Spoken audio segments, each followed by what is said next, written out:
Good morning to Madam Lydia. My name is Muhammad Fit Radwa Halim. I'm taking Bachelor's in Graphic Design, and today I will be presenting my final project. So in this final project, we have 5 activities that we need to do. So in our first activity that we do is type of lines. For my first type of line that I do, first of all, for my type of lines, I use a medium using black ink pen marker. So in this case, I use this calligraphy pen marker. Now the reason why I use this calligraphy pen marker is because I can make different volume of thickness whenever I did the stroke.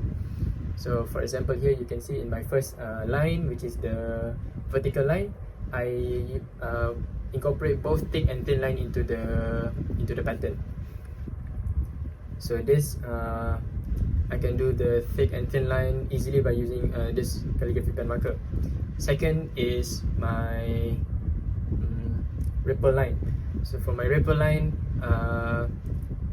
I first drew the circle from inside to outside using a compass, and then I fill it in the lines with black ink pen marker. So for the ripple line, I did from the middle. It started from small, and then as it goes out, it becomes bigger and bigger and bigger. Third line is angle lines. So for my angle lines, I did this sort of way of pattern where I arrange it so it collided with each other. So whenever this happens, it creates this sort of illusion of segments in the pattern itself. Next is the zigzag line. So for my zigzag line, my curly lines and my wave lines, all three of them are pretty much the same way how I do. So I use this black ink pen marker as usual.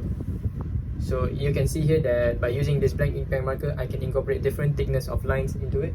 So for example, here in the zigzag, it goes from thick, thin, thick, thin, thick, thin. Same goes to the curly lines. Whenever it goes up, it went from thick to thin and then thick again. Same goes to the wave line as well.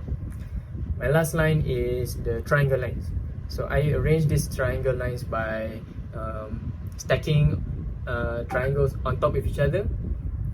So this creates a very pleasing sort of abstract pattern to it. And if you look closely, you can see that whenever the triangles are stacked upon each other, it also creates little smaller triangles in it as well. Next activity is color wheel. So for my color wheel, I use color pencil and black ink brush marker, which is this one. So for the color wheel, my subject is the hands. So the way I did it is by drawing hands that holds on to the next hand, so it sort of like connects to each other and it goes around in a circle. So the reason why I did this is because in the color wheel, the colors are merging with each other to create a different color into a different color, and so forth and so on. So when I draw these hands, it seems like it's connecting with each other. So I think it's a pretty cool idea. Next activity is emotion typography. For emotion typography, the first one I did for suspicion is I used the color blue, as in something that is mysterious or clueless, and I used the little eyes there to signify that it is looking for something. So it is suspicious. Now, before I go on any forward, I'm going to say that my emotion typography, I use black ink pen marker and color pencil as well. So the thing that I'm going with my emotion typography is the sort of typography that you would see in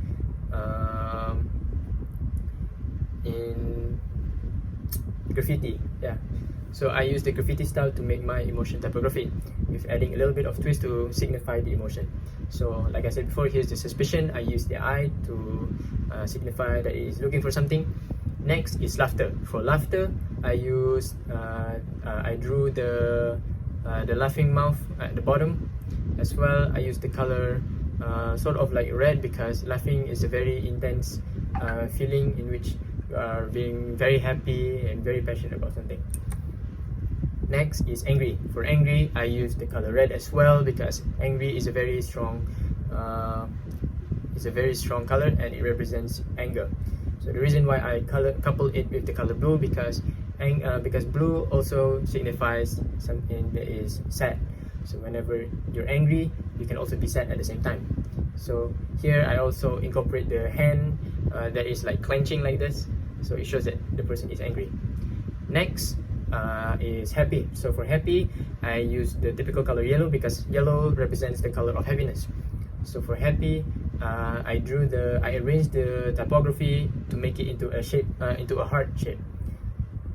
So here you can see it because happy comes from the heart. Next is fear. So fear is probably my most favorite one that I did. So because here I incorporated hands that are looking like it's going to catch the person in the middle here I draw. And then the fear is a very big thing because fear can be something that is very intimidating to us. So to me, something is big is very intimidating. So I do the fear very big and I put the color purple because purple usually signifies something mystic, something mysterious, something that we don't know. So hence it correlates with something that we fear. So that is all for activity 3. Now we are going to activity 4. For activity 4 is Google Doodle. So for Google Doodle, we have to do according to a theme where it's following the new normal. So for the Google Doodle, I used I didn't stray away from the original Google Doodle design. Instead, I put some extra tweaks into it to show that it's following the new normal. So of course, we know the new normal is quarantine, wearing mask, hand sanitize. So here you can see the G and both G's in this stays the same because I want to show that stay with the same with the original design of the Google Doodle. I don't want to stray away from it so far. So for the O and E, you can see here they are wearing masks. So represents that we are wearing masks during the COVID-19 pandemic.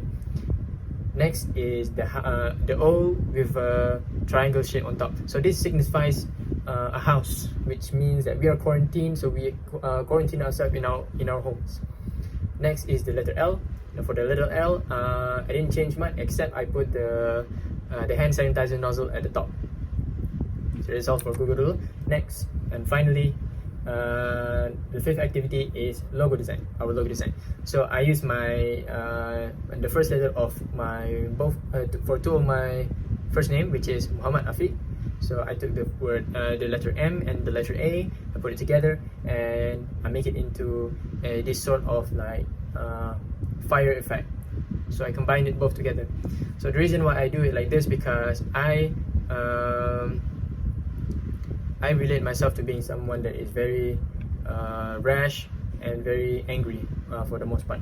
So when I use this color and this sort of like fire scent to it, it seems that I'm someone that is very tempered. So the reason why I use the color red is because red is my favorite color. So I think this logo works well for me. And that is all for my presentation. Thank you, Madam Lydia again. This is Muhammad Afiq bin Halim signing off. Thank you.